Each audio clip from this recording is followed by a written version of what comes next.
Hello guys, and in this new video series that we are starting on our channel, we are gonna talk about ICSE chemistry. As you may have guessed, this video series is called Chemistry Talks, and we are gonna start with a basic introduction to organic chemistry. But before we start, I would encourage you to watch my buddies Akash and Shoham, who are hosting two other video series on this channel about physics and biology. The link to them will be given in the description below. So let us start with what is organic chemistry. It is basically the field of chemistry which deals with various compounds of carbon. Carbon, as we all know, is a nonmetal which is the backbone of all organic compounds we see around us. So let us start with the properties of carbon atoms. Why is carbon so special? Well, firstly, carbon is tetravalent. That means it has 4 valence electrons, so it can neither gain nor lose electrons to attain octet. So it shares its 4 electrons with other atoms to have 8 electrons in its valence shell and attain stability. So as I have shown here, the carbon atom here has 4 valence electrons, so it shares them to form covalent bonds with other elements like fluorine. Like this, they are sharing these 2 electrons among themselves to form a covalent bond. Carbon can do this with elements like fluorine, hydrogen, or groups of elements like this methyl group or this hydroxyl group. We will talk about this later, but just to start, they can form covalent bonds. Okay, the second major speciality of carbon atoms is called catenation, and it is defined as the property of self-linking of carbon atoms through covalent bonds in order to form straight or branched chains and rings of different sizes. So as I have shown here, these carbon atoms are linked up in a long chain. These chains can be hundreds of carbon atoms long, and they are connected with the help of covalent bonds. So this property is unique to carbon, and this is shown by a lesser scale with silicon, but we are dealing with carbon now. So carbon form these long chains, and because it is tetravalent, it can form these branched chains. Like these 3 carbon atoms are here and this is hanging from the bottom. This is a branch chain, and these covalent bonds can link up in a ring to form a ring compound. This is a ring compound. Okay, so in order to fulfill its tetravalency, carbon can form a single bond, double bond, or triple bond between themselves. So this is how we denote them. In while we draw these structures, we denote them like this. This is a single bond, means these 2 carbon atoms are sharing 2 electrons between themselves. Okay, and these 2 carbon atoms are sharing 4 electrons, and these 2 carbon atoms are sharing 6 electrons between themselves. So that by that we denote single, double, and triple bonds. So the third property of carbon atoms is isomerism. Isomerism is basically defined as the if 2 compounds of carbon have the same condensed molecular formula but different molecular structure, they are called isomers of each other. Okay, we have shown here dimethyl ether and ethyl alcohol. This is dimethyl ether and this is the molecular structure of it, this CH3OCH3, and this is ethyl alcohol. This is CH3CH2OH. These two have a different molecular structure, but if we condense them down, this is C2H6O. As they have a different molecular structure, they have different chemical properties and physical properties. They have different melting point, boiling points. They show different properties in chemical reactions, etc. Everything about them is different except the condensed molecular formula. It is the same, C2H6O. Okay, so now we have studied about the unique properties of carbon and its compounds. The two properties of carbon, that is catenation and tetravalency, gives rise to a huge number of organic compounds. More than 5 million organic compounds have been discovered till date, and new compounds are added to the list every year. All this demands its separate branch of chemistry, that is organic chemistry, that we are studying right now. So now we are going to move on to the next topic in our syllabus, that is the types of organic compounds. Organic compounds basically consists of hydrocarbons, that is compounds that consist of hydrogen and carbon. Here I have shown some examples. This is a single atom hydrocarbon, means it has only a single atom of carbon, and this has 5, so it can be greater or smaller than this. I have shown this just as an example.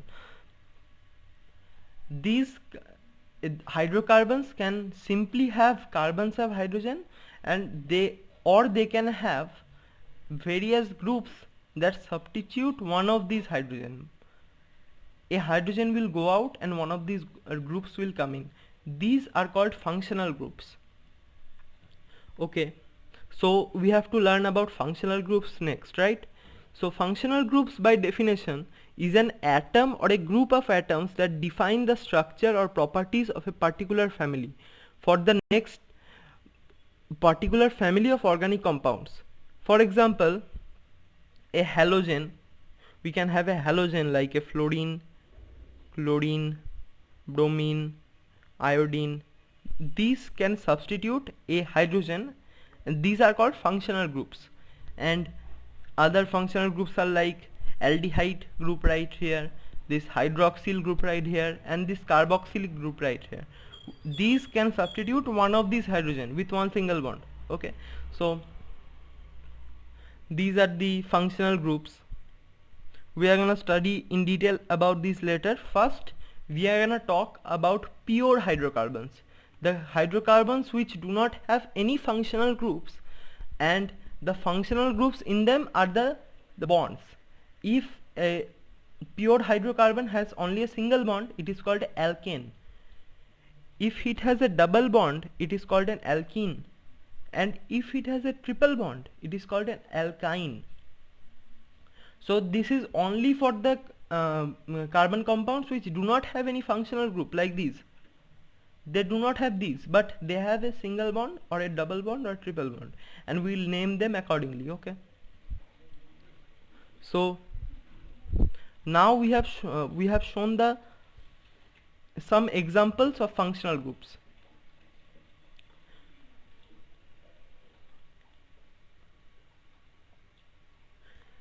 Like these are the functional groups that I have shown.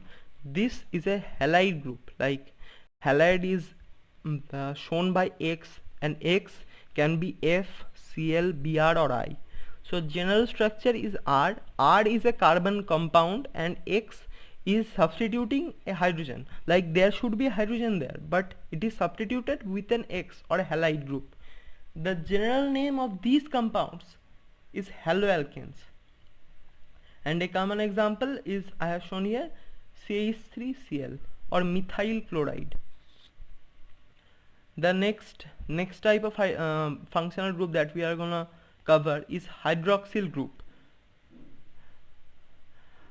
Hydroxyl group is the structure is OH.